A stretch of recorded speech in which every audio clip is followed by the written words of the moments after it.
Welcome back to Risen Draft League Esports. I am Zazakel, joined here by my friend Typhoon. How you doing today, bud? I'm doing pretty good. How are you? I am doing fantastic. Looking forward to some more Risen Esports. We have a lot more danger on a blue side, going to be facing off against the very funny Banana Man fans, whose abbreviation doesn't make a lot of sense to me, but we are looking forward to this matchup as playoffs are underway here in Risen Esports, and we are seeing this is a consolation match between these two teams as they are looking to get end off their individual seasons with a bang here. So we have hopped directly into draft here. We have Pike and Udyr taken out on blue side, while Jana and Oriana going to be on the other side. What are you looking for both these teams as we enter into the first few picks here? Well, I think with the changes with the new patch, I think bot priority is going to be like having early prio on the dragons is going to be a little less important. But I also think the setup around those dragons later in the game with like Maokai will have a higher priority. So it'll be interesting to see how they adapt with the new patch. Absolutely. I know every new patch is always a curious sight to see the new takes on everything. Like for instance, I've been playing a lot more Tom Kench in top lane, and I'm a jungle main, so playing a lot. I just think like Tom Kench is super good this patch. I'm excited to see if he's coming up at all here. But it looks like the final two bans coming through is going to be Caitlyn taken out by ALOT, and then the funny Banana Man fans do not tax the ADC.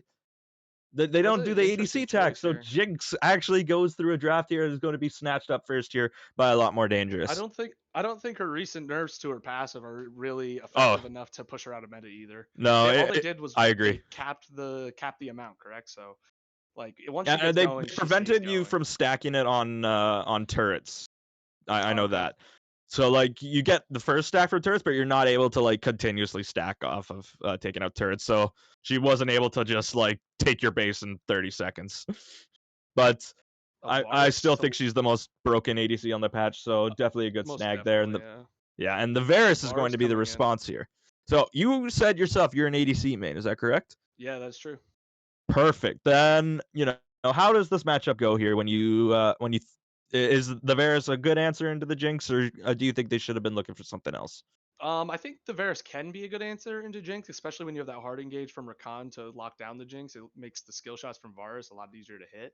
Um, but if you get a good peel support here, like a Thresh or an Alistar, it becomes a lot harder to play that Rakan onto the Jinx, and it's interesting. It's more interesting to show the Rakan early rather than the Varus answer because now you're showing you're going in. Like there's no other play there with the Rakan. So I think that's the more interesting. But I think skill shot reliant champ against what's typically an immobile 80 carry is not a Mhm. horrible shout. And speaking of a mobile 80 carries, their worst nightmare, Jarvan has been picked up by a lot more dangerous on the other side, along with the Nami. That is a curious bot lane. I've not seen a lot of Jinx Nami, excuse me, picked up here in any league, so that is definitely curious. But Jarvan, we've seen him. We love him. He's Jarvan.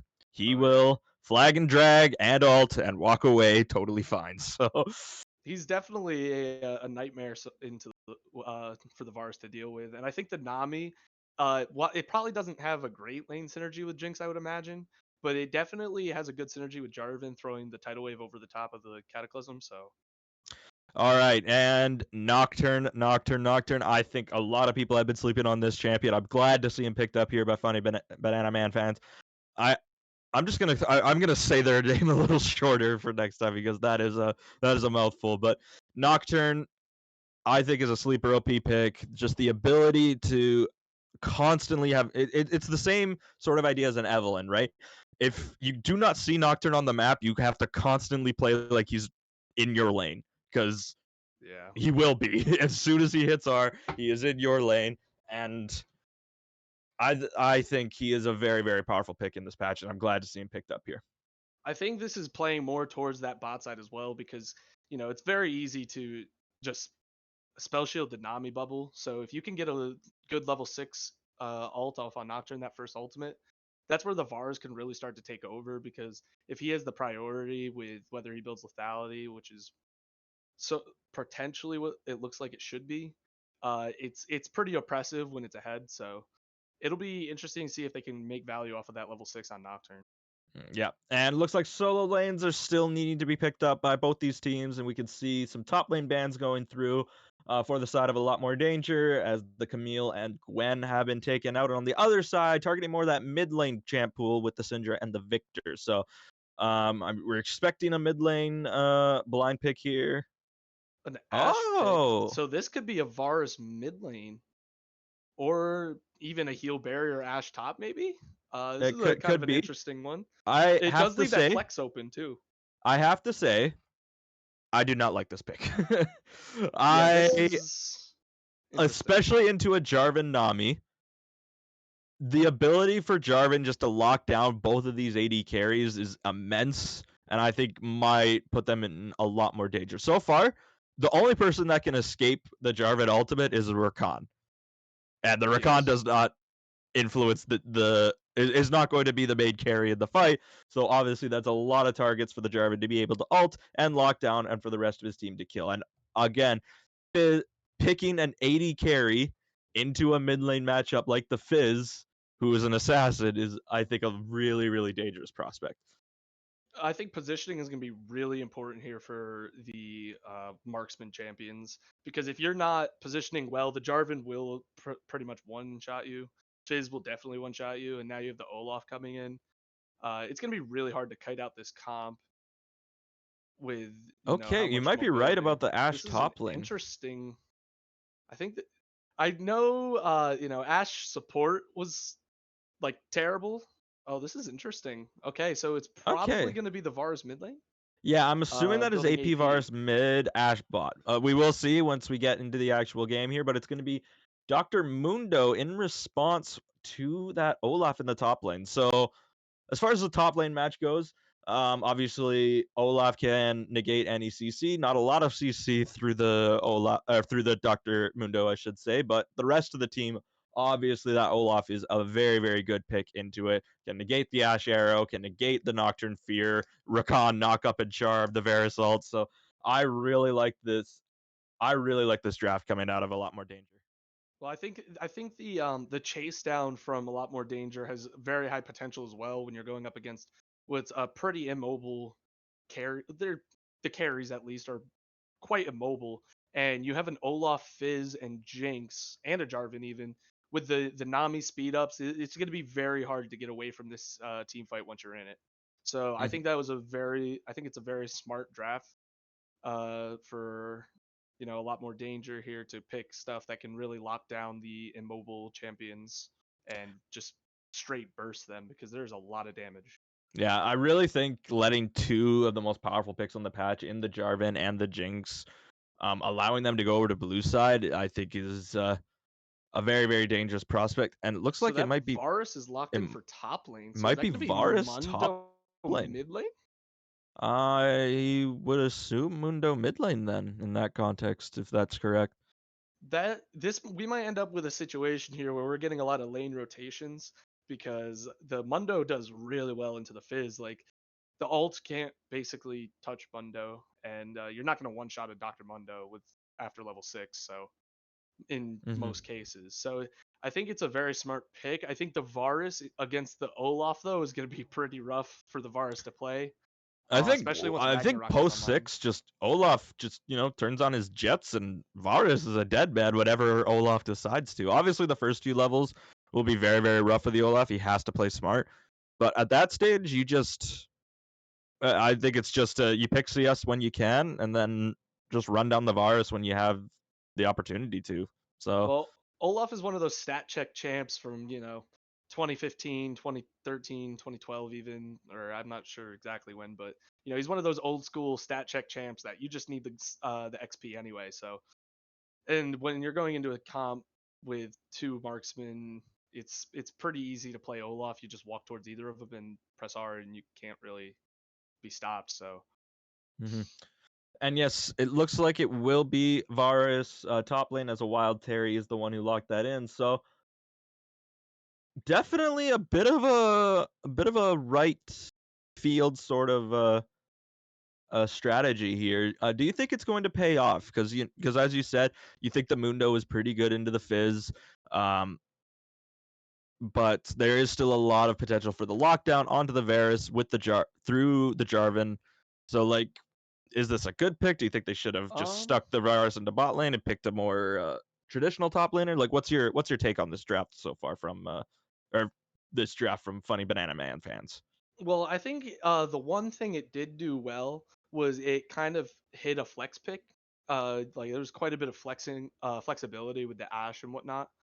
But the other thing it didn't really hide is that you're playing against two marksmen, so you can kind of just pick champions that are well into that, because if either of those, if one or the other doesn't have a significant lead, it's gonna be really hard to play this game, because especially with the Varus, because he'll definitely not scale nearly as hard as the Ash, assuming he builds lethality. Oh, and But it's Grasp Varus. I think Okay, that's that's that I would assume that's just so he can get a little more trading power in early lane. I think the goal here of Varus is to bully the Olaf out of the lane mhm. before he can just run him down. So if that's the win con, we'll probably see Nocturne in top lane, potentially even a Rakan roam going up there to solve that. But if you leave Ash by herself, she's now laning against Jinx Nami, and it's going to be very favorable because Jinx will get to scale freely. So Yeah, over. absolutely. So definitely a curious draft. We'd love to see that out of Draft League 100%.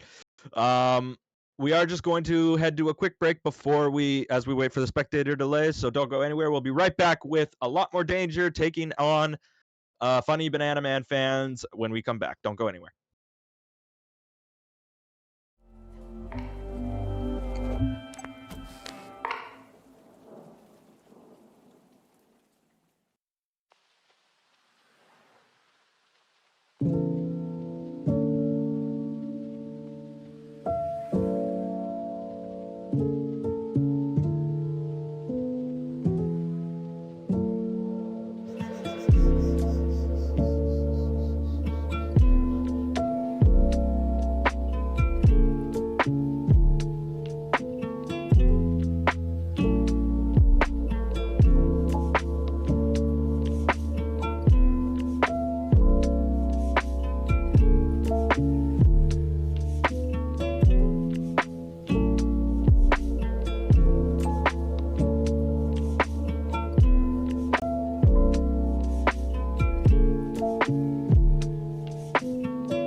Welcome, everybody. We got game one between Funny Banana Man fans and a lot more dangerous here in our consolation match of Risen Esports Draft League.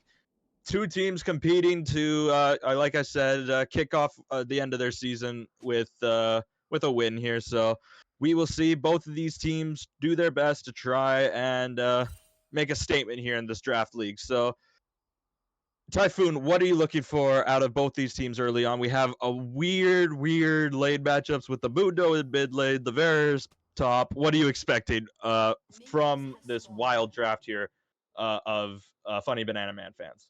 Well, I mean, when you're, starting to play the game and you're starting to play jungle, you a lot of the time you get taught go to the volatile lanes, which is typically melee versus melee. So that's going to be mid lane. But in this situation, I think the Jarvan especially wants to be looking towards the Varus because that's a really easy target to lock down.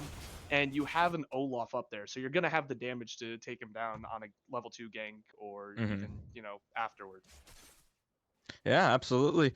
So we see both these junglers actually starting on opposite ends here. Like you said, you kind of expected the Nocturne to path towards this top lane to try and shut down the Olaf as best he can, and it looks like the Jarvan is just kind of planning on leaving Istariel to his own devices, and looking to more influence this Jinx down there in the bot lane. Do you think this is the right call from both these junglers, or would you have preferred them to path a different way? I think the pathing of the Nocturne is definitely not a horrible decision here. I think Mox wants to get up to that top lane as quick as possible because Varus is going to have the shove as a range champ. I think the pathing towards bot side for Coleslaw is also very smart because your Jinx is definitely an easy win con to just decide that you're going to play around this champion and you're going to win the game in 40 minutes. It does not look like Istariel's gonna have a fun time in this game, as we can see the range advantage of the Varus already paying big dividends for a Wild Terry here. Is already about 10 CS up, and the potion already picked up here. But here we go in bot lane. Mopish Seeker does drop that ignite. No response in summoner spells from the enemy team, so does drop the ignite and chunks Alaminala very low. And meanwhile here in top lane, Wild Terry may have stepped a bit too close to the Olaf, and now Olaf may have run a bit too far out of the safety of his tower, and it's a solo kill picked up for Wild Terry up here in top lane. That's going to be a huge solo kill for Terry. That's going to make the lane a lot easier, especially with the wave crashing. It's going to give him a big XP advantage. And meanwhile, a great gank here from Coleslaw. So while they lose out on top lane, Coleslaw does not manage to pick up a kill, but double flashes for the bot lane of Funny Banana Man. So definitely, I think, worth here for Coleslaw to make this gank towards the bot lane, as it should be a much easier lane here for Best 13 Sin. Is that how you pronounce that name? That's how I'd pronounce it. Yeah, I think so. Yeah, the gank is definitely you didn't get the kill, but you did get double flash. You already have the ignite off of Mopish Seeker, so I think it's going to be a really beneficial gank, assuming Coleslaw comes back to bot lane and punishes it. You have all of your summoners up on your bot lane, so it's going to be very easy to shut that down, like lock that kill down once you re-gank that lane. Is Wild Terry going full tank Varus, as he's picked up a Giant's Belt here, which is very curious. Meanwhile, Ignite is dropped here for Tahaz, and looks like little Tommy just has to flash away in order to stay alive. So another summoner trade here, but obviously that Ignite, much lower cooldown, so definitely a good trade here for Tahaz. Yeah, that's definitely going to favor the Fizz for sure, because you're likely going to get there's the TP coming out too. So you're going to get both sums off of the Dr. Mundo, and you also have your flash still up here for the Fizz. So pretty good summoner trades all around, but still the solo kill being the lone stand that's giving them that 1,000 gold lead. Yeah, as well as the very high CS advantage here in the top lane, as we appear to be even throughout the majority of the other lanes. And I mean that is just the nature of the range versus melee matchup in top lane. Yastario, like on his own, just really cannot compete with a Wild Terry as far as trading goes, just because until he hits level 6, he has no real way to keep on the Varus. But meanwhile, here in bot lane, looks like the Nami is dropping again dangerously low as the Ignite is popped here from Mopish Seeker. But it looks like they are just going to be able to walk away once again without sending a single summoner spell. Mopish Seeker's getting all these good trades on with the Ignite and the W in. Ooh, Wild Terry does step a little bit too close to the Olaf. The Ghost is popped and the ultimate. In return, there might be a bird. No, Yustaria will be able to walk away in exchange for his Ghost and ult here as a... no, sorry, he did not ult. My apologies. It was just the ult of Wild Terry coming through. I think that was definitely... Obviously, that's going to be worth it here for Wild Terry getting a free Ghost out of it. He did burn his own Ghost, though, so it's kind of an even trade. The big win, though, is getting that lane control again. Yeah, he is able to push that wave in. We could see already 25 CS up on his counterpart. Once again, not on Yustariel at all. This matchup will be extremely unfun for him for the majority of this game.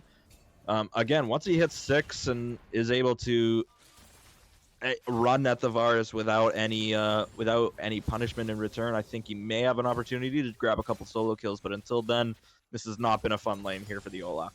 I think Yustariel, once he hits 6, I think Coleslaw should definitely be looking up towards that top side because, you know, with just the flash up, you kind of only have to land a undertow and then Jarvan can walk up and threaten the R here, the Cataclysm onto Terry, who will then, if he doesn't flash, is just dead. So I definitely think it's an angle here to go top side for the Jarvan. Yeah, I 100% agree. You know, again, just because he is that immobile carry, you will guarantee at least get a flash out of this Varus. So I think providing that benefit to your Olaf will be very, very, very helpful for him. But as of right now, we see the Jarvan hanging out in the bot lane, looking for a bit of a sneaky lane gank here. We will see if that's successful in just a moment. As Nocturne is bot side as well, doesn't quite have 6 yet, but should be relatively close. And meanwhile, here comes Coleslaw. The stun comes through. The knock-up is there as well, and Mofish Seeker still does manage to have that. Does have that flashback, but does not use it. And JD Yomi is forced to walk away. Is dangerously low into the tower. Amalia takes an extra tower shot. That's not what you want. The Nocturne ult comes through, and IMOX will respond brilliantly here. So it's a 2-for-1 in favor of Banana Mans. Here goes your star. Wow. Here goes your star Real. Oh, and meanwhile, Dahaz wants to put his name on the board here as he's able to pick up a solo kill here onto Little Tommy. So that's a lot of action happening at both ends of the rift right now. A lot of brawling going on in the solo lanes. I think the ult here from Nocturne is huge. He hits that level 6 before the Jarvan, and now that they have rotation and the level advantage, that's going to give them prio for this dragon. The big thing here is the turnaround kill onto the Nami keeps the play alive, and IMOX is allowed to just ult in, finish off the Jinx, and Coleslaw can't really respond without that Cataclysm available. So great play overall here. For plus one other thing you have to consider, right? Because of that nearsightedness, Coleslaw was unaware of where his own ADC was and where the Nocturne was landed. So very, very difficult for him to respond to that Nocturne ult, even if he was that level 6 and in a position to really respond. So again, really great counter gank there by IMOX, and definitely a little bit of greed coming up from the Nami. Is just taking that extra tower shot just really turned that whole fight around.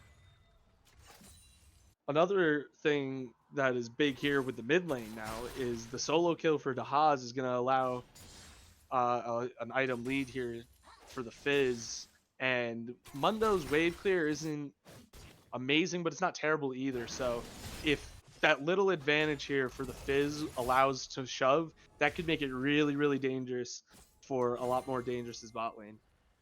All right, guess who's back? It's Coleslaw here in bot lane. If they step up a little too far, indeed they do. The flash coming in from Yomi, and the follow-up ults from Coleslaw, and the Nami will take out the enemy ADC. Mobius Seeker has to ult himself.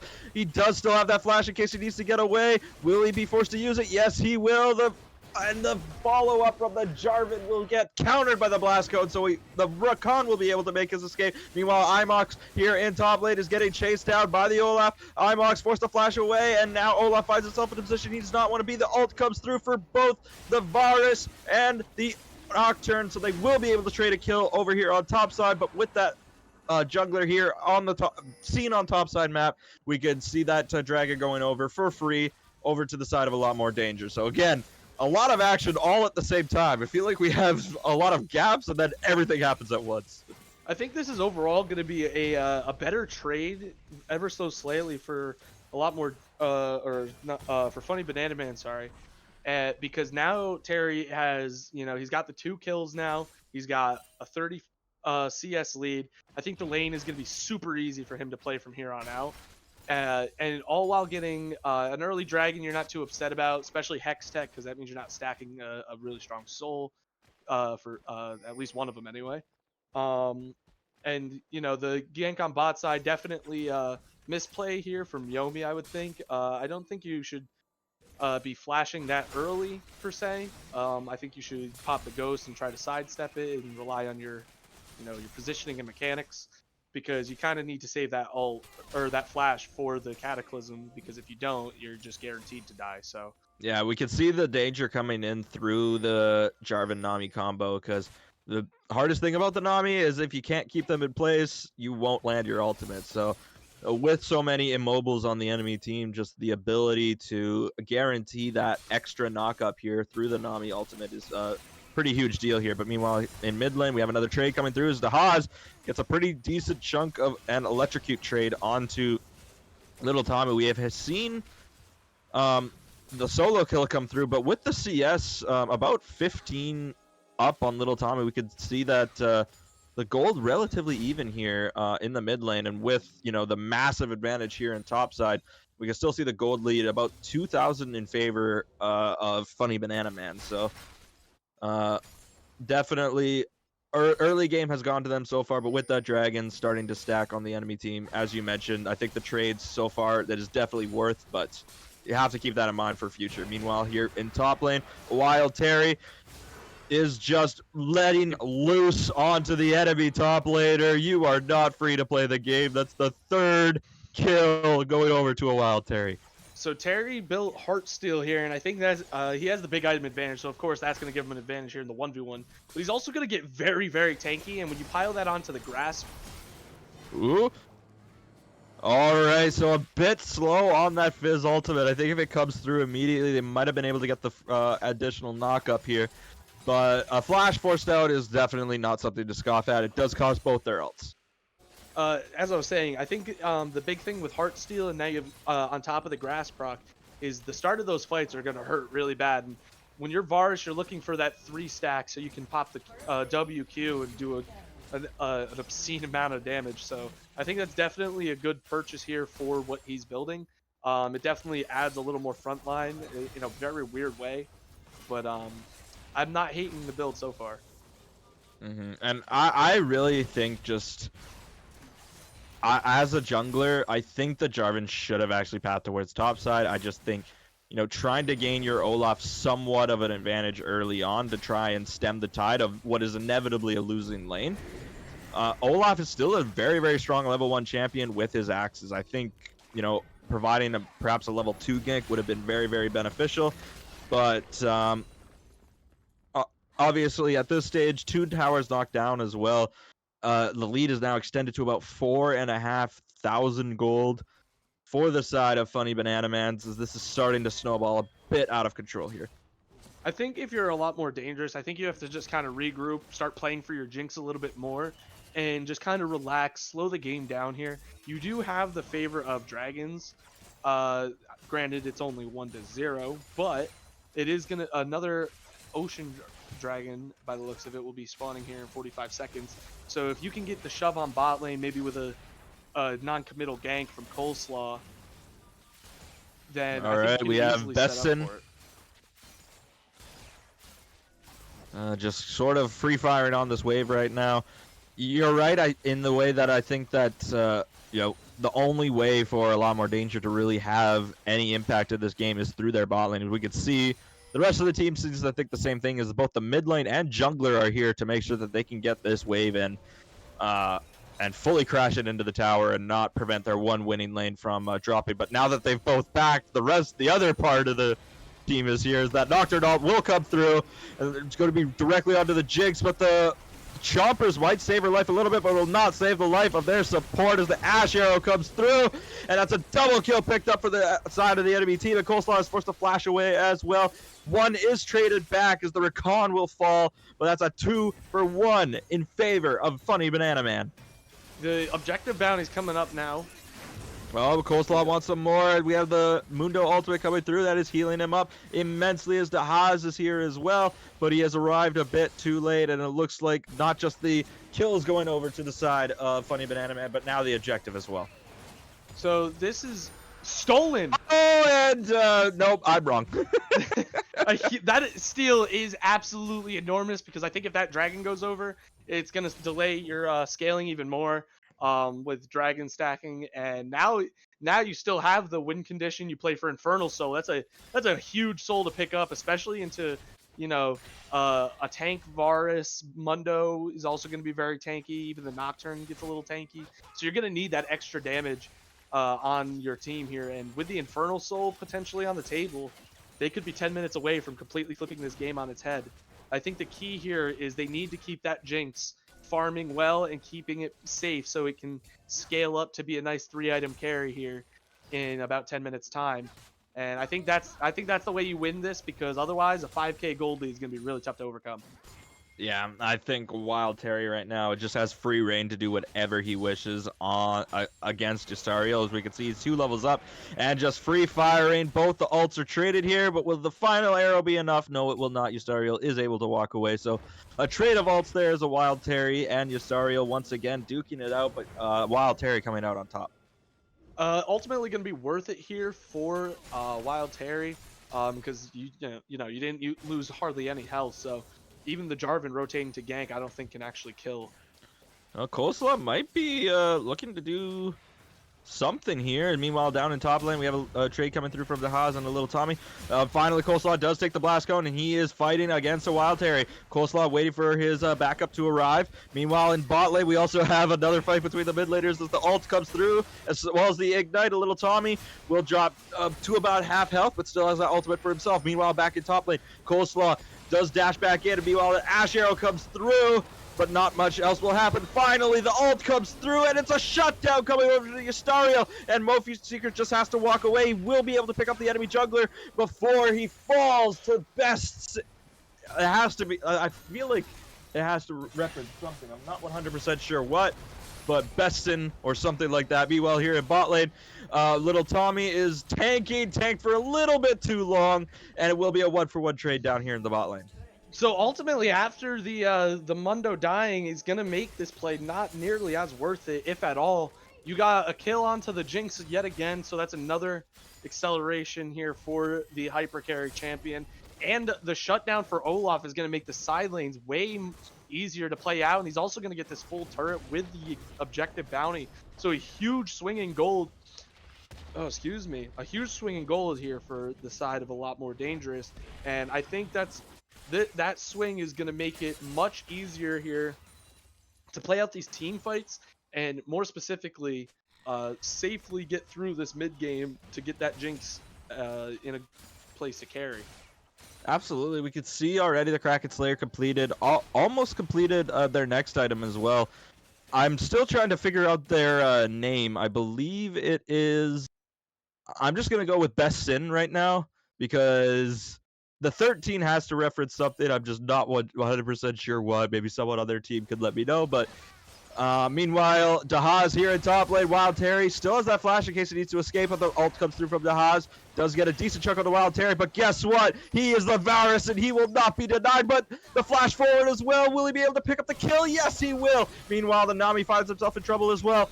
Is forced to run away, and the flash is used as well. But the double knockup from Coleslaw is huge, and Yomi will fall. Momi Seeker is forced to dash towards his jungler, but that might have just put his jungler in danger, as well as the flash follow from Coleslaw will be able to take out the Rakan, and that is a huge, huge double kill going over to the side of a lot more danger. I think this is just a very, very eager and over-aggressive play here from the bot lane of Funny Banana Mans, because you're playing a super immobile AD carry into a Jarvan. It's really dangerous to burn your flash, and let alone aggressively like that. And with no vision, it's really, really hard to commit to that play safely. So I think that was just a really over aggressive and over eager play here for Yomi to be flashing in like that, and he gets punished really hard. And this is making this game a lot closer than it was 3 minutes ago.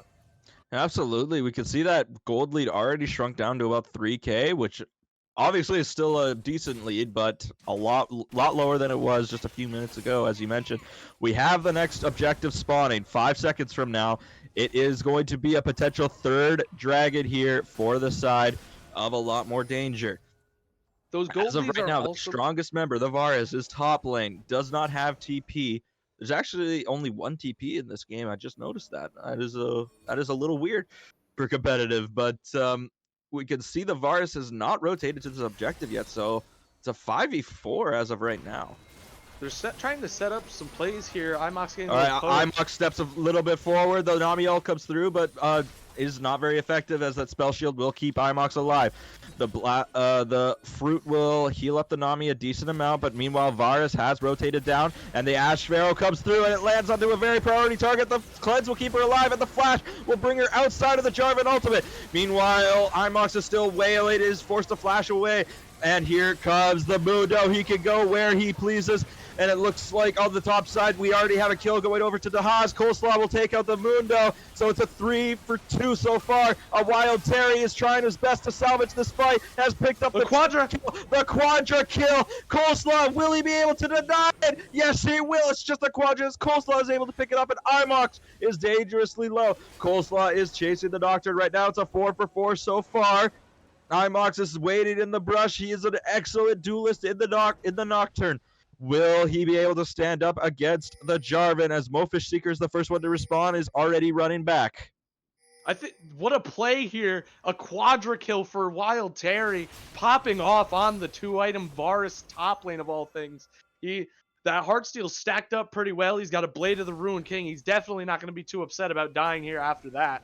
This is the weirdest build I've ever seen. It's very strange, but when you really look at it from the vacuum perspective, it has an immense amount of dueling power with the grasp proc on the Heartsteel on the board. But we're starting up a dragon here, and it looks like they're going to go at it again. If the steal comes through, this will be a very huge moment. The smites are crucial for both these junglers. It's already down to 27. Other Coleslaw jumps in, but at 21 health, it is smited away by IMOX. But Coleslaw with the ultimate, the double knock up, the Olaf will take out both of the enemy carries, and that is a huge double kill going over to what was the suffering top laner for a lot more danger. Stariel gonna love getting this gold here, but still hasn't back to spend it, so it's gonna be, he's gonna be forced off that bottom wave. But this is gonna be a huge swing. I think this is still going to favor, a lot more dangerous, because now you have all this mid prio that gets you this turret.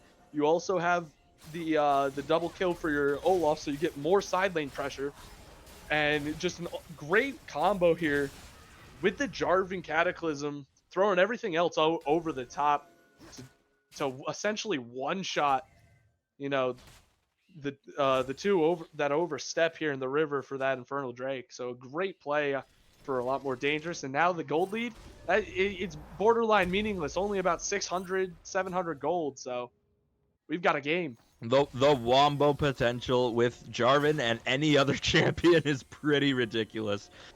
You can, pile on the Nami ult, you can pile on the Fizz ultimate for the guaranteed knock-up, the Jinx chompers for the extra CC, like the possibilities with Coleslaw, especially considering how far ahead he is, are almost endless. Meanwhile, Yastariel, feeling a little rowdy here, does force the ultimate coming through from Little Tommy.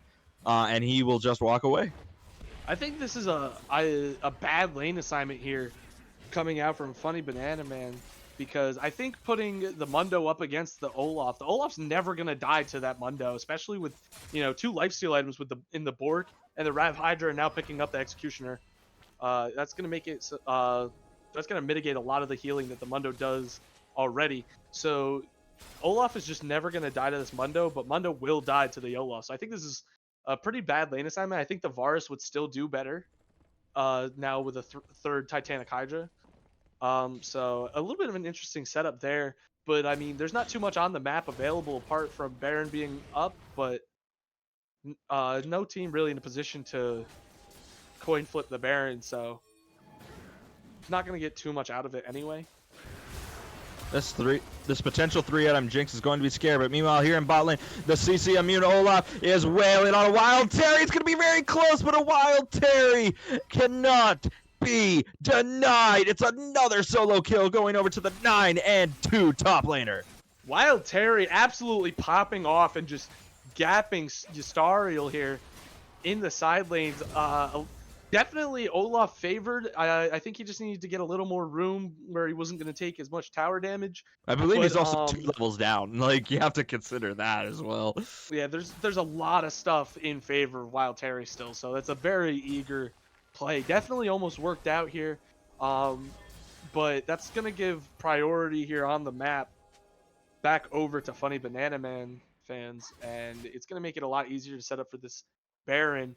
But you, in that situation, I don't think you want to go for anything overly aggressive here, knowing Baron's available, and you have, you know, a lot of it may be a weird setup, but your Baron takes for, you know, Funny Banana Man fans, it's a pretty quick Baron. Nocturne does a pretty solid job on it. You have Blade of the Ruin King, Titanic Hydra on Varus, so that's still going to do a good amount. You know, Ashe is always going to shred a Baron with once they hit 2-3 items, so I think it's a little bit of a risky play to kind of take this fight, but luckily it doesn't result in anything. Yeah, so just another kill going over to the side of a Wild Terror, but meanwhile, Yustariel, he's still hungry for more. He couldn't beat the Varus. Maybe he can beat the Mundo. He is CC immune, but the heal is coming through for little Tommy. The axe will come through, but not connect, so the Mundo is able to walk away, and Yustariel is just another trade of ultimates, and already healed back up to full from that wave. See, this is why I think the Olaf Mundo side lane matchup is a lot worse. But we on top. A Wild Terry might be in a little bit of danger here as the Jarvan has arrived, and the rest of the team are here to back up the boys as well. And I think Best in the one to pick up that kill. I'm not 100% sure, but no, that was Coleslaw with the shutdown. Oh, Coleslaw, thank you. So now with the Baron on the menu, it looks like it's just going to be a trade of objectives here as the Nocturne is looking more towards this dragon. But meanwhile, here at bot lane, Tommy finds himself in trouble, but Imox is there to back up his boy, and that is another kill going over to the side. This isn't worth it, though. They're losing the Baron. They're essentially giving over a Baron for a second Infernal Dragon, a kill onto Yustariel, and Yustariel is just, at this point, Yustariel is more of a frontliner than an actual damage carry. So I don't know if this is exactly worth it because, yeah, you get to tie up the Drakes and you get 2 Infernal Dragons, but since this patch, the individual dragons are not nearly as important. Sure, it denies the soul point, but now you have a lot of map pressure you have to concede to that Baron. Granted, you have it on only 4 members, one being the one not having it is that Olaf, and he's going to have a lot of pressure with a Baron, but it's still going to hurt in the long run here. Yeah, I think getting the Baron onto your primary split pusher is always important, so definitely going to be a bit less impactful than he otherwise would be, but still, they have taken the lead for the first time in this game. So it'll be interesting to see. Meanwhile, Morpher Seeker has found himself almost caught, but he is the one person on the enemy team that can escape the Jarvan ultimate and does so rather easily.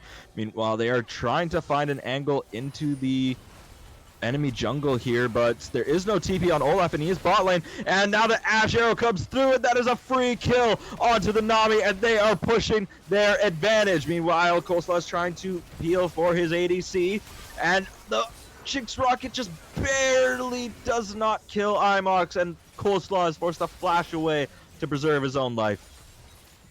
Definitely a great play here, a good look from Funny Banana Mans to find a pick on one of the Baron buffs. It is onto a Nami, which does hurt a little because it's not a carry, but it's definitely worth to take off the map. You get your priority for a tower, but looks like Yustario's going to try to trade. Oh, a Wild Terry once again is going to fight with Yusario, but it looks like actually Yusario's looking to have the advantage, and the healing is immense on Wild Terry. Fool me once, shame on you. Fool me 4 times, I'm gonna win one of these times. Yustario now getting really deep into that build, and when you really look at it, he's getting a little more tanky. He has a lot of lifesteal. It's gonna allow a siege here on the kill, but he could be in trouble here. The Baron buff is still active for a few more seconds, I believe, and Yusario finds himself in a little bit of danger, is trapped by his teammate's ultimate, but they will trade for a little Tommy. Morpheus Seeker drops dangerously low. The Jinx rocket will finish him off. That is way too much attack speed, as Best Sid will take out the enemy team, and against the odds that we were expecting in the beginning, it is going to be a lot more danger taking game 1 of this series. An absolutely huge comeback from a lot more danger. They played for that win con, even when it looked really bad. The Jinx got to scale up. The Varus ended up not working out in the end. And a huge victory in game 1 here on the comeback. That's got to hurt the mentals. Definitely got to feel that one as well. So is that something you worry about here? Because what a play here in the mid to late game. For a lot more dangerous. The lead was like the lead was what, like 5K at 12, 13 minutes or something like that. Like they were stomping the early game. The Funny Banana Man fans, like they had some huge advantages there, but then just seemingly, like we said, as long as we play through that Jinx, you have an opportunity to make a comeback there. So I do apologize if my dog's squeak toy is coming through on the mic, but I think that is just a huge turnaround here for the side of a lot more dangerous. I thought it was a lot more danger this whole time, but it's a lot more dangerous, and they will be taking game 1 here. So like, what has to come here? They tried a bit of a wild draft, so like, what has to come through differently here for Funny Banana Man fans in order to turn game 2 around and force a game 3? Well, I think when you look at this draft, like your front line is essentially Dr. Mundo. All your engage is pretty much follow-up engage style champions like Nocturne Rakan. Yeah, you're the dive buddies, but you don't really have that really hard engage that you could get from like an Ornn ultimate or a Maokai ultimate out of top or jungle. So the Varus pick is, I think, the one that you switch up here. I think you also go for a little bit more damage here in the mid lane as opposed to a tank, because when you really look at the comp and the builds, you don't really have damage on the side of Funny Banana Man fans, because the Nocturne's building Bruiser, not lethality. The Ashe is building Triforce, so you don't have the the Navori or the Infinity Edge where you get a lot more damage. You're a little more frontline, and obviously Mundo's tank, Rakan is support, so you're not really going to get much damage here. So if you throw away that gold lead, you kind of have no way to fight back. And they kind of abuse it really hard when you get into a team fight and you have the Jarvan and Nami. That's a great follow up with or a great engage with follow up. So it makes it really hard to play the game from behind, even when you potentially have more scaling in total on your side. So Absolutely. Definitely a throw here from Funny Banana Man fans, Funny Banana Man fans. Funny Banana Man fans. I think you just gotta stick to something a little more normal. I like the spice, but I think you got to go for something a little more standard, a little more reliable and consistent if you want to win game 2. Fair enough. With that being said, we are just going to go to a quick break here as we get ready for game 2. So don't go anywhere. We have game 2 coming up between Banana Man fans and a lot more dangerous. Stick around.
Hello, everybody. Welcome back. We got game two between a lot more dangerous and funny Banana Man fans. We are getting into draft immediately here for game two, as we have opted to stay on both blue side and the red side for each team. So we have already seen the Udyr being taken out, as once again, IMOX will not be able to play that champion today. What needs to be different here? So I think are already taking out that Jinx, very very huge, the most powerful ADC in the game, already taken out here by Banana Man. So like, what else needs to happen here? Well, you're kind of in a predicament now as Funny Banana Mans because now you have to leave up that Orianna or that Wukong. And, these are both champions that have a lot of impact, a lot of potential from playing from behind. And as we saw last game, a lot more dangerous is definitely, able to play from behind and win from behind. So I think this is going to be a little worrying in the draft, but I think taking that Jinx is still worth it for sure. I think a big change also that needs to come from Funny Banana Man's uh, is that Varus top lane. I think I like the cook, but I think he might have burnt it. So I think you got to look for something else here, maybe a little more non-committal engage from an Ornn or maybe a Malphite or a Scion here, or even if you want to play a Burnt your food, carry. So unfortunately, with that Varus top lane. Yeah. oh yeah. But so we have seen very similar bans. I think the only change so far is they have traded out that Jinx for Orianna. So it has left the Orianna up. We will see if there's a priority on that. And no, it is instead going to be the Xayah, another very, very powerful ADC here, picked up by a lot more dangerous. I think this is a very good pick. A very solid AD carry in the meta. Definitely seeing a lot of pro play. It's very independent, so I'm interested to see if we're going to get a higher Rakan priority, um, or if we're going to stick to what we have with uh, the Enchanter style that came out last game here. But when you think Mhm. of a Jinx, you're definitely thinking of enchanters. When you think of Zai, you probably want to go more towards like the Rakan, the Alistar, the Nautilus, something for setup so you can get a guaranteed route on I'm that feather expecting Mofer pool. Seeker to pick up the Rakan again here. If they want to deny that, they could opt in for something like more traditional here, as they've already blind picked their mid laner in that Syndra for Little Tommy, something a bit more comfortable, and they are opting to pick their solo laners first. So a bit of a odd order of draft here, as it's going to be the Syndra Jax here picked up for uh, Funny Banana Man. So that's a blind top lane pick, which they did last game unknowingly because it was the Varus. But I think Jax is a really strong champion, regardless of how you look at it. It seems that Wild Terry wants to play these carry style champions that can 1v9 games. With the last game they got the Camille and the Gwen ban, so I think it's very very interesting. Uh, but I think it's kind of comfort for them. The Syndra, however, a little bit more strange. Definitely not a horrible blind pick, but you're gonna get that Fizz Morgana in response. So the both champions that are really really slippery, tough to one shot style champions, hmm and a And Thresh could come out. as we know, this Morgana could potentially be a flex pick. Although if they pick True. Thresh, I would almost want to throw her down towards the bot lane, because Morgana is the #1 Thresh counter. Yeah, I find this Thresh pick. I wonder if there's some kind of inside information that the Morgana is going to jungle, or even go top lane maybe. But I think you also kind of want to look at it from the perspective that Zaya kind of already has a pretty good amount of independency with a root. She has the of course she has the Featherstorm, so it's pretty hard to lock this champion down. Giving Morgana that extra defensive tool for the Zaya. So definitely not hating it because you got that bot lane carry out of last game here from Best Sin, so you're probably looking to do that again. So I'm not hating it, but an Olaf and a Rakan ban, both kind of respect picks or respect bans. And so I with that Rakan ban, we have to go on the assumption that Funny Banana Man is believing that Morgana is indeed going jungle. So perhaps Morgana is still a flex pick, can still go down towards that bot lane, but obviously with the new jungle buffs, I think she's more effective as a spam gank jungle, as that route is just very, very difficult to deal with, especially in lanes that already have CC. But we could see it looks like counterpick is going to be saved here for ADC. So it's a Bit of a weird little one because confusing just because was picked first, so I don't really know why they're saving the counter pick for that long, but it's going to be Kindred picked up here in the and jungle for Inox.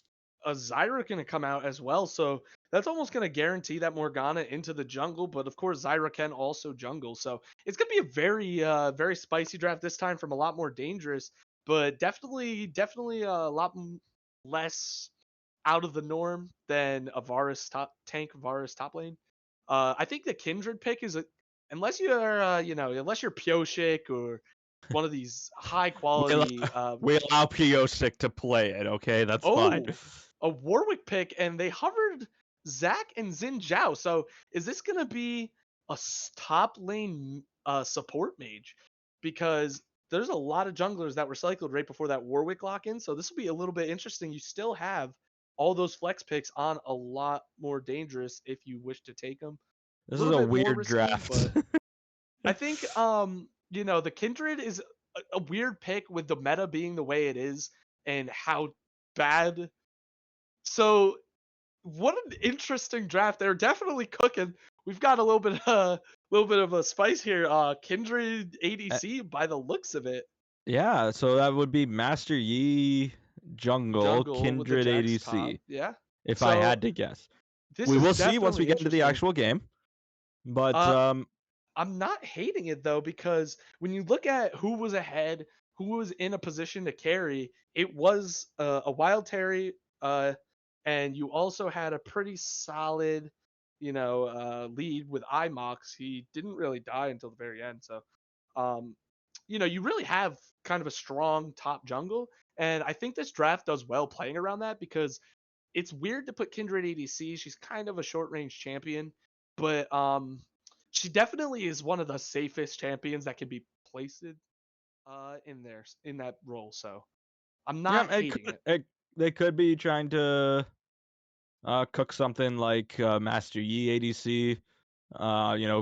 With the Thresh Lantern, trying to pull him out of danger whenever he gets into it. We will see as the picks are coming through here. Because again, also we could look at the other side and say, is it maybe Morgana going into the top lane? I would assume it's Warwick top, Morgana jungle. I But think that makes the most sense. But when you the thing that gives me a little hope that we might have a little bit of interest here is the cycle of champions before the Warwick. That doesn't necessarily mean anything, but yeah, okay, so it is going to be the Warwick top. I and think it's that going to makes be the most Master sense. Yi top is in response as well. So that is So Jack's jungle, I would assume. Jack's jungle, I would assume then. So we've got a No, oh it's wait, Kindred jungle. Okay, so I'm Kindred confused again. jungle. So definitely a lot of cooking from Funny Banana Man fans. They're Syndra just having a good ADC, time by the looks of it. perhaps Syndra ADC Jack's mid. That definitely would be interesting if that's what it looks like. So good call there. I definitely don't hate this. Syndra's definitely a strong champion, especially now with the Ray work that she got recently, a couple months ago, I believe. With she just scales into oblivion now. So definitely an interesting draft. I think I prefer that Kindred in the jungle more than anything because it is Kindred after all. So the one thing I don't like about that Kindred jungle though is this recent patch makes playing carry style junglers really difficult Mm-hmm. because of the nerfs to the clears and the jungle pets and just pretty much everything in general to do with it. But I think Kindred is one of those champions that can still kind of thrive without the strong jungle or the old jungle. So I think that'll it depends how you play it though. So this could be anything. I don't know anything about any of these matchups. Like I this feel like is cooked. Funny Banana Man, they just do not want to play their solo laners as the right solo laners. We've seen two top laners go into the mid lane, two non-top laners go into the top lane. So like Well, then definitely cooking up some exciting drafts here, but based on these two drafts and based on, our last game, who do you think a lot more dangerous is going to clinch this series 2-0, or do you think we're going to be going towards a game 3 here? I think the a lot more dangerous is probably gonna, if they can play controlled the way they want to play. I think they're gonna definitely be favored in this game because their draft is a lot more straightforward, a lot easier. Um, the one thing they do lack a bit though is hard engage and a full committal. Your main engages are probably going to be that Warwick ultimate, Morgana flash ultimate, and Zyra. So I mean, a Fizz is kind of, but there's not much committal engage on either side apart from one or two spells on each side. So it's going to be pretty interesting to say the least. So Yeah. it'll be slow, I would assume, with not much gap close, not much Yeah, but the danger not there is I engaged. feel So like a slow-paced game actually favors the side of excuse me, the side of Funny Banana Man. As you can see, the Master Yi, the Kindred, the Jax, the Sidra, all four of those are monstrous late game champions. And like the well, Warwick all will fall five of them off. even. Um, I've Fizz assassins in general generally fall off in the late game. So like I really feel like if this does go to like a 30+ minutes sort of situation, I just feel like the advantage will fall directly into Funny Banana Man. I definitely agree. Like the scaling is just not in your favor here on a lot more dangerous, but you still also have, some big AoE from the Zyra ultimate, the Morgana ultimate that you can just throw as a feather storm over the top, pull it back, and that's the fight. Like that's it. So if you can't get like that Lamb's Respite off, or you can't get the pick up that Thresh Lantern, it's gonna be a lot of mid game bursts coming from a lot more dangerous. Um, but if they can get a big lead here for funny Banana Man fans, I think it'll definitely be, or any lead at all, really, it'll be a lot harder to pull it back like they did in the last game. And once again, oh no, we actually have two TPs this time around. It's the Sidra and the Jack. So once again, we see the side of a lot more dangerous, not running any global pressure. So you'll see if their macro is in order as we are going to go to a quick break here as we wait for the spectator delay to wrap up. So don't go anywhere. We'll be right back with more action just after this.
Hello, everybody. Welcome back to Summoner's Rift for Risen Esports Draft League. We have Game 2 between Funny Banana Man fans and A Lot More Dangerous. A Lot More Dangerous did take Game 1, so they're looking to close out this consolation game in 2-0 sweep, while Funny Banana Man fans are going to be trying just as hard to stop them. So what needs to happen? Because Funny Banana Man fans had a great early game, so what do they need to... How do they translate that over to a win here in Game 2? Because, like you said, that has to be a huge mental block there for that team. Well, I think just drafting more scaling in general is definitely going to help that regardless, because you're going to definitely make more out of that gold if you get that lead. I think another big thing here is when you look at the side of Funny Banana Man fans is comp. There's not much engage on either side, but they do have a ton of peel and disengage with the Jax, Counter Strike, Lamb's Respite from the Kindred, the Thresh, pretty much the whole kit, Syndra, Scatter of the Weak. So I think that's definitely going to help a lot more here and not, get jumped on in one shot in a bad fight. Yeah, absolutely. And no funny level 1 shenanigans, so... And we have to see if Yustariel can gain that advantage on a Wild Terry early on, because that is when Warwick will thrive, and you have to assume a Wild Terry will be able to outscale him later on. So hopefully we'll be a bit of a more fun lane here for Yustariel. So we can see the trades going on here, but the Q comes through. Level 2 for Wild Terry. This might be dangerous as the Ignite comes down. Yustariel has to flash. The barrier comes through, and there's a tower shot! And the minions, will they be able to finish it off? Yes! Yustariel will finally get a solo kill onto a Wild Terry, and that's first blood going over to the blue team. That's a huge first blood for Yustariel. It brings up, that 1v1 kind of just a good momentum booster here. The Warwick starts to get ahead, a huge outplay, and now you're pretty much out of the game for the next 10 minutes on this Master Yi, barring anything crazy happening. All sums blown, so I think this is going to be blood in the water here for the junglers as well. Yeah, that too. What a crazy 1v1 here to start the the stun will miss. The Ignite is dropped down. Little Tommy is forced to jump away. Will the flash follow? Yes, Dahaz will finish off his opponent. That's 2 solo kills. The jungler hasn't even had an impact in the game, and it's already 2-0. Junglers haven't even completed their first clears yet. You can see Coleslaw moving down to look to do more, as it's more of a utility kit, but this game could get out of hand real quick. Oh, the flash forward from Coleslaw, but there's a Thresh Lantern, and Yomi will be able to just walk away. So maybe a bit of an over-eager play there from Coleslaw, but does manage to, add a little bit of pressure here towards the spot line. I think it's definitely not a horrible investment to look bot side here. I don't know if the flash was really, a great investment, because you didn't get anything for it. And oh, Wild Terry! Oh, the fear comes through at the perfect time, and the Wild Terry will go down. Meanwhile, in bot lane, Yomi is forced to flash away, but that will just make it hit his support instead. So once again, a double flash gank here for Coleslaw. Definitely, I don't know if that's gonna be really worth the, I'm sorry, that game. Sorry, might find himself in danger, but he is Warwick. He does heal up quite a bit, but Imox is still poking him down. The dash forward, the flash was very unnecessary, but it will secure the solo kill here for Imox in the top lane. This game is getting really, really aggressive here. The double flash from the bot lane burns, so there's room to look for the a mobile Syndra down there. There's no sums on top side still.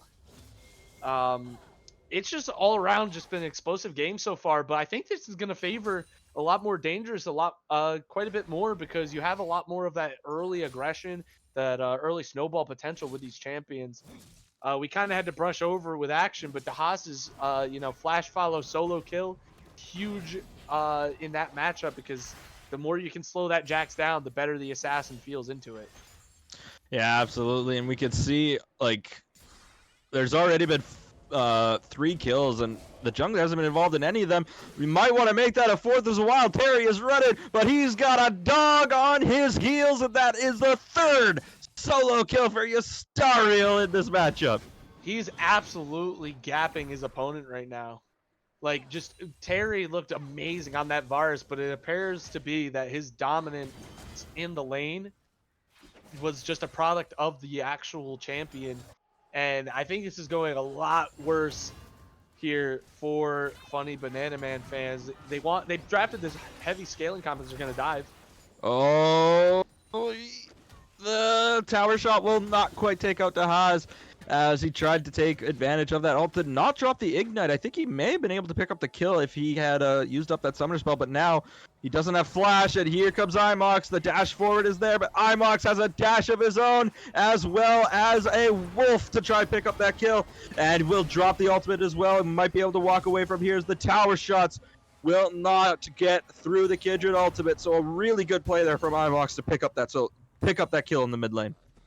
Definitely needed kill here. You need oh no, here comes the dog. Here comes the dog. It's the stun coming through it, but the suppression is there. Yustariel is trying to chase Imox, but the tower shot will take him out. So it's just a 1-for-1 there in the mid lane. This game is turning into an absolute fiesta. They're going to tower dive the Jax with no wave under the tower, so you're just going to eat that damage. And I think the big benefactor of all of this chaos is Imox on that Kindred. Yeah, absolutely. We're talking about solo kills. I believe. Oh, no, that last one was not a solo kill. My apologies, but 2 solo kills here for the jungler. Already a big contributor to his team's gold here, but they're about 500 gold behind, so not too bad at this stage of the game. But obviously in that top lane is going to be the biggest difference as a Wild Terry is getting jumped yet again. Yustariel 5 kills on this Warwick. That can't even be worth that much gold anymore. That's an 0-4 Master Yi. So it's definitely getting really out of hand here in the top lane. So I think you kind of, if you're Imox, I think you kind of just sack off that top lane now. Oh, the ultimate comes through, and Coleslaw will pick up another kill here in the mid lane. This game is going insane. Kills in this game in just 8 minutes. I think if you're Imox, you kind of want to just sack off this top lane, and good hook here. The ignite comes through from Moper Seeker, but Best Sin does not really care as of this moment. Flash is just coming off cooldown. Moper Seeker might not be able to get away. The root comes through from the Morgana, and Thresh will take his first fall of the game. Definitely, a good turn here for the side of a lot more dangerous. This game is getting out of hand really, really quickly. I mean, 2,000 gold now, 8 minutes, and there's 11 kills on the board. 8 of them. We did say that last game, though. What's that? We did say that last game in the opposite way, right? So you can't count them out just yet. This game is definitely not over, especially when you consider the amount of scaling for Funny Banana Man fans, and the fact that Kindred is 3-0, and this champion is, regardless of how strong it is meta-wise or whatever, its champion is super oppressive with a lead. You pretty much can't duel her. It's really hard to team fight against her because she has AoE and vulnerability. So it's going to be pretty much all on Imox to carry this team through the mid game and try to scale up. Well, Wild Terry may have stepped in a bit too soon. The fear comes through. Yustariel is saying to Wild Terry, get the hell out of my lane. That is another solo kill here for Yustariel in the top lane. Oh, the flashes come through, and little Tommy will be able to walk away from that gank, but the difference in top lane as of right now is already a 2,000 gold difference here in favor of Yustariel. I think the big thing to consider is that that's the majority of your gold lead. So if you look to fight around any of these objectives without that Warwick there, it's actually pretty much an even fight. So you definitely got to be concerned about that. And I think they overcommitted here to that gank in mid lane, that 3-man gank on the Jax. I mean, you burn Zyra's flash here, 2 ultimates, and also the Morgana flash. So that's 2 flashes and 2 ultimates here burned for literally a flash. So I don't know if you really take that trade mid, especially when you're the ones that need to push the pace of the game. Absolutely. We haven't seen too many objectives taken. The Rift Herald is still up. That first dragon we failed to mention did go over to the side of Banana Man. Banana Man fans, sorry about that. Funny Banana Man fans, I should say. But for the most part, these neutral objectives, we haven't seen any major fights around them yet. Just so many solo kills in these lanes so far. Yustariel is just hitting tower.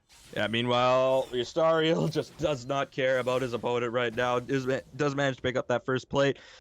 Little Tommy in lane will get jumped here by the Fizz, and the stun will come through, so might be able to trade here. The ult comes through for Little Tommy. He is chasing the Fizz, but will not opt to chase further, but the ult return to Haas, as well as the Ignite. The knockup is there, and Haas, another solo kill here in the mid lane.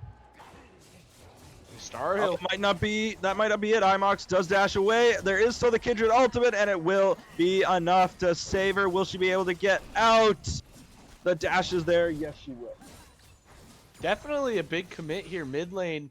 I mean, it ends up working out here with the solo kill for Dahaz, but after that, Yustariel burning the ult, but it will get that longer ult cooldown from the Kindred, who also, you know, is pretty much on par with this Warwick with invested gold right now. So huge play. I think that's ultimately going to weirdly favor, you know, IMOX and, you know, Funny Banana Man fans if they can force the issue while that Warwick is on cooldown for his ultimate, but it'll be hard to punish.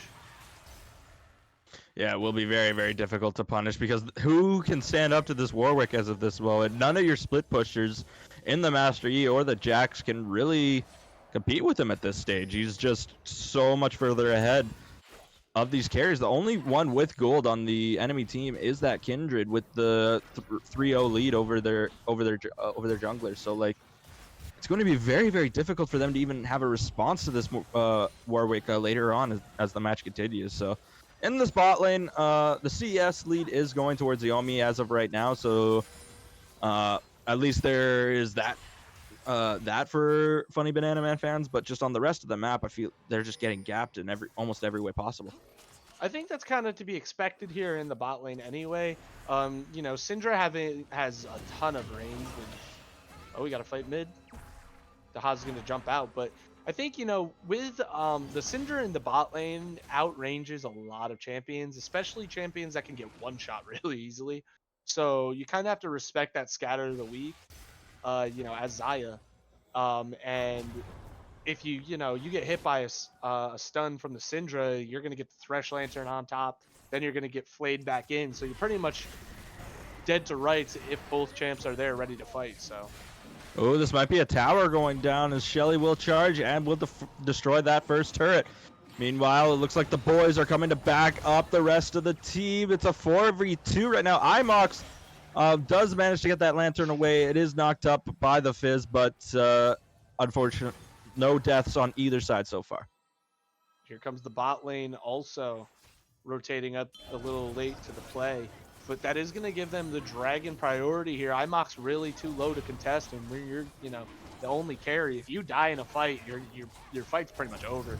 You're the only one with gold. Your solo laners are combining from 0, 9, and 1, so you don't really have any help there. You don't have hard engage from the majority of your team comp. You kind of just have to concede those, but the one saving grace here, apart from the Kindred. Ooh, a Wild Terry is running away as Yustariel might be looking for something here. Does get the fear on. A Wild Terry already dropped dangerously low. Does manage to pop that Yustariel. Wild Terry flashes away, but Yustariel misses the ult! He missed the ult! That is a huge blunder from Yustariel, giving over that free bounty to his opponent. Meanwhile, Beston will manage to get away from the IMOX, but the ult comes through for Kindred, keeps her alive for a little bit longer, but Beston will take him out. Coleslaw is now chasing Yobi, who is trapped in the alcove, and the burn will be enough to take him out. And Mopish Seeker is now trying to make his own escape. Is still pretty healthy, so will be able to walk away. I think the big MVP of that fight right there is Coleslaw, knowing to hold that root till the Kindred ult is about to be up, so the Kindred can't take that lantern out after the heal. Huge IQ play there. this ultimately just a huge setback yet again. Now that your solo lanes are already losing, now your bot lane is behind. This is going to be a really, really, really tough game for Funny Banana Man fans to fight back from.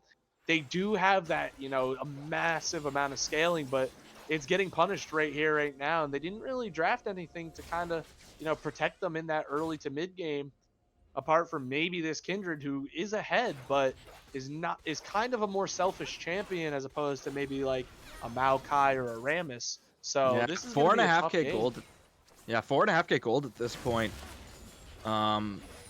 In the lead, and Imox is looking top here. Yastariel does dash in onto Imox. There is no Kindred ultimate, so he will have to play this safe, but instead opts to be in melee with a Warwick and will drop. Yastariel will be able to make this a 1-for-2. No, he will not, as finally the Alpha Strike coming in clutch here for Wild Terry. It's a 1-for-1 in the top lane.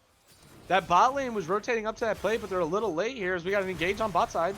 Oh, will be able to trade. It looks like it's going to be a 1-for-1 as the teleport in from a little Tommy will be able to hopefully take out the Fizz. Yes, he will. The flash follow will be enough to take out his counterpart. But again, they are committing multiple members to these plays, but coming out 1-for-1, that is has to hurt for the side of Funny Banana Man fans.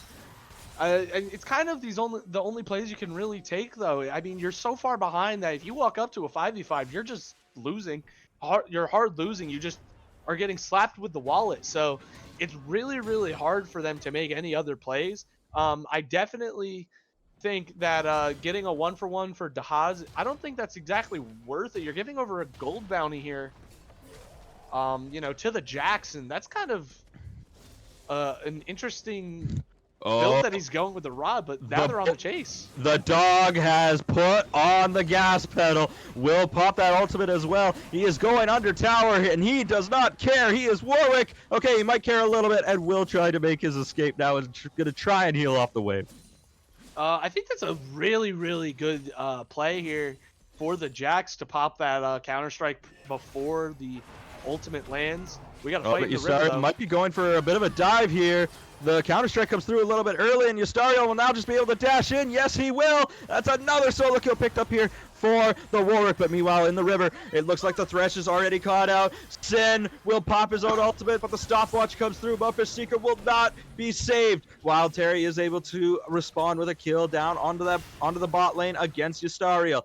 Yomi is also trying to find a kill onto the Zyra, but is unable to pick it up even with his ultimate. So overall, it looks like a 2-for-1 in favor of a lot more dangerous. So I think what they're doing here with making the game as chaotic as possible is definitely the right move. You're so far behind that you kind of have to do this in order to get anything. The 1-for-2, you're definitely not gonna be too upset about it. The gold going on to the Master Yi, who's a really strong carry on that kill onto the Warwick in bot lane, but you also lose two members of your team here in that top river fight. So you're taking a step forward, but you're still taking that 2 steps back in that team fight. Yeah, absolutely. It's going to be definitely an uphill battle here for the side of Funny Banana Man fans. You have to start looking for picks as much as you can with this dragon spawning now. It's going to be a very, very difficult position for them there. Master Yi is topside, so meanwhile, Dahaz actually finds himself in a situation he does not want to be. Pops that ultimate way too late at a Wild Terry. Finally getting some gold under this Master Yi is actually starting to become a bit of a threat here. That was a really strange play here for Dahaz. I mean, you can't 1v1 that Master Yi. He just presses W, and it's really hard to one-shot him. And also, he kind of just stood there for a second. I'm not sure what happened, if he got a little desynced there. I'm not sure. But it's ultimately still going to be gold back over to that Master Yi. But on the other side of the map, they're just going to take the dragon. So ultimately, you'll probably take that trade. Yeah, still, the gold lead is shrinking. Now it's only down to about 3k. Those objective bounties are coming in clutch. No, they do not have objective bounties. My apologies. So they have been able to shrink their gold lead on their own volition here. So definitely some impressive stuff. They are not out of the woods yet. This Master Yi starting to gain some gold might actually become a bit of an issue here, and not without a lot of point and click CC, it might be difficult to lock down this Master Yi.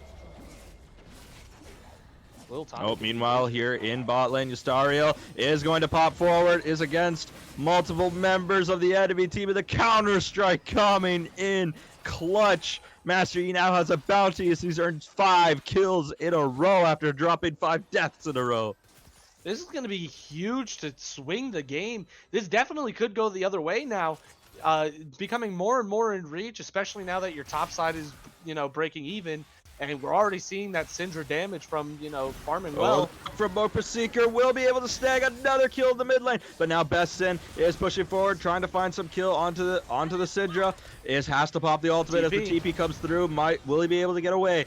Dahaz is here as well, but the stopwatch will negate his ultimate. Imox is also here. It's a 3v4 as of right now. Dahaz cannot find Yomi, but Mopish Seeker has dropped dangerously low, is forced to flash away. Imox also trying to dash back, but the root lands, but guess what? Kindred still has his ultimate, so he will be able to survive even longer. There's some very low health bars on the enemy team, but little Tommy is dropping dangerously low, and it's a double kill in mid lane. Meanwhile, down in bot lane, Eustario has lost the 1v1 for the first time this game. Dahaz is still pushing forward. The flash forward will be able to pick up a double kill. The root comes through as well, and it's 4 kills in the mid lane here for the side of A Lot More Dangerous. What an insanely long team fight this ended up being, and it allowed a Wild Terry to get a huge shove on that bot side, and he's going to get all the way to the inhibitor turret, but meanwhile mid lane they're going to get to their own inhibitor turret there. So ultimately another huge fight here for A Lot More Dangerous, trying to solidify that lead. It's ultimately going to be gold, even in the play. So we're going to remain at that 3,000 gold lead, but definitely on the map, it's going to be more favorable for A Lot More Dangerous, especially with that Baron available. And, you have the Dragon Sacking, but the one silver lining here for Funny Banana Man fans is it's going to be that Chemtech Soul, which is a little bit less, impactful. And the other potential saving grace is you also have those big blast plants and, the Scryer's Blooms and all these really, really, effective jungle plants that could very well, set up some creative plays that you might not expect.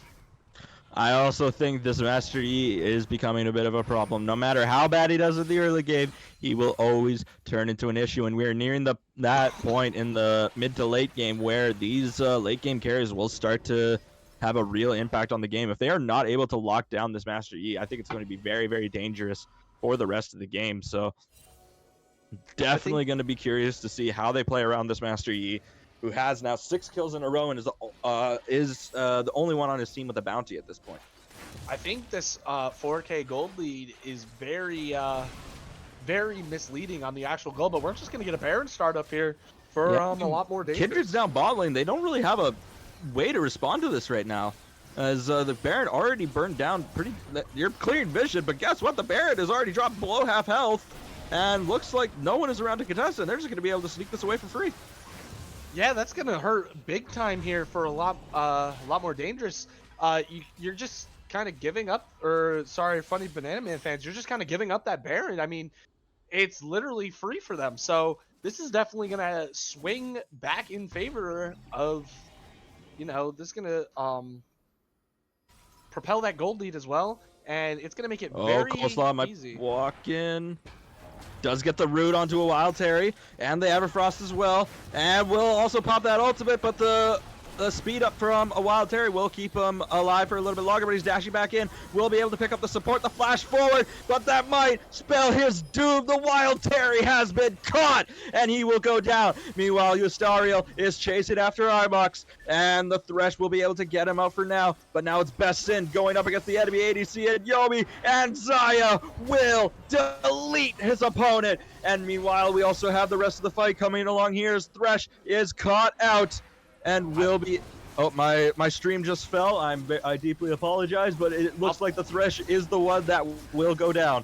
Yomi, I don't know what you're doing there. You're going to give over the dragon for free. You kind of just face check Fog of War, and now you're going to give over a lot more control, and now we have a 7k gold lead in favor of, A Lot More Dangerous, and they're going to have Baron still available here for for about 30 seconds, I believe. So they're gonna have Yes. Look, quite a push. I actually think it's for another minute and a half.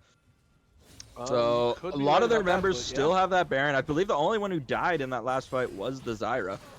Um, That's just a and rough fight to take here because now you look across and yeah, you have much better scaling in the long run, but the majority of the scaling on the enemy team in that Zaya is very fed. Like that is a 3-item Zaya.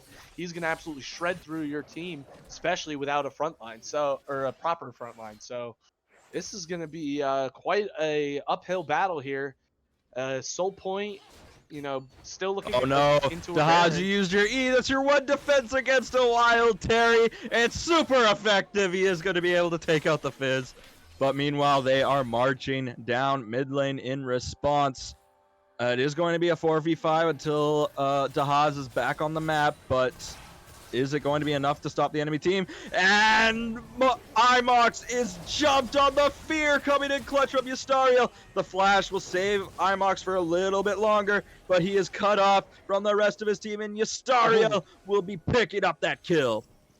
so I don't know what IMOX is doing here. I don't know if he's just not looking at the map or what, but all you're surrounded there.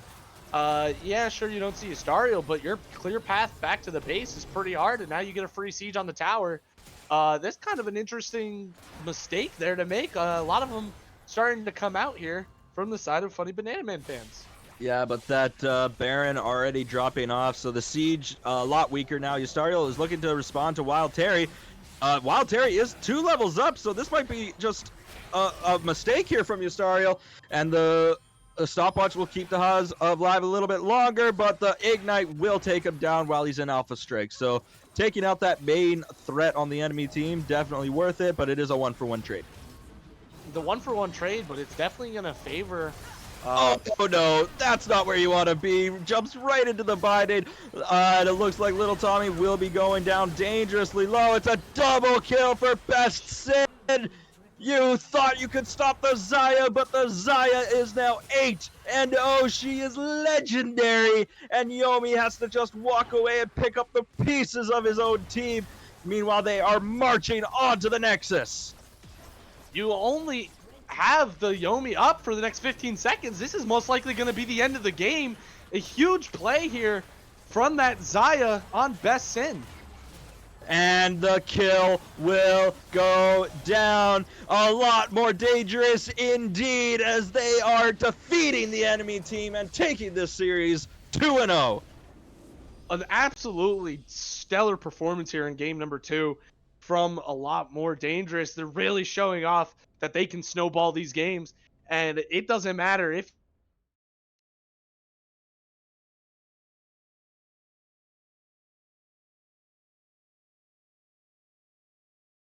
just absolutely beautiful performance here from a lot more dangerous. Just the great carry here from Best Sin, quietly having a 15.0 KDA, not dying once on, with the role that's given the most gold and expected to protect it the best. So huge performance from him in the bot lane. A great performance from Coleslaw, setting up a ton of leads all over the map. Just a huge performance. The solo kills early for both the Haas and Yustariel. Just amazing performance all around here in game number I 2. 100% agree. I think very, very well played here for the side of um, a lot more dangerous. I think Coleslaw definitely deserves a shout out here as coming in as a substitute into a new environment and putting up a performance like that. Immaculate on the Jarvan, terrific on the Morgana as well, setting up these plays and really. But also, you have to consider at the beginning of the game too, he actually didn't even have that big of an impact as his lane started winning on their own. But obviously, still played very, very well. I think this is a very, very well executed game overall. If Yeah, you had to give an definitely. MVP, who would you give it to? I think it's going to be Best Sin. I mean, you carry for both games. You carry you carry pretty much hard carry on that Jinx in game 1, and now you come back. You quietly have a really really good game. You get that triple kill to secure the game in the base. Just a huge performance here out of the AD carry. Hmm. I think another big standout player is Coleslaw. Just the consistency on those engages, the seeing the angle, getting every lane pretty much in a spot where they can actually press their opponent. Of course, Terry had a very solid lane against Eustario, and it was hard to get ahead of him. But nonetheless, he still had those standout moments where it made it really easy for Coleslaw to just roam towards bot or go towards bot side instead and get best sin ahead on that Zaya. So huge performance from him as well. Hmm. With that being said, we have to bid adieu to both of these teams as that is our consolation match.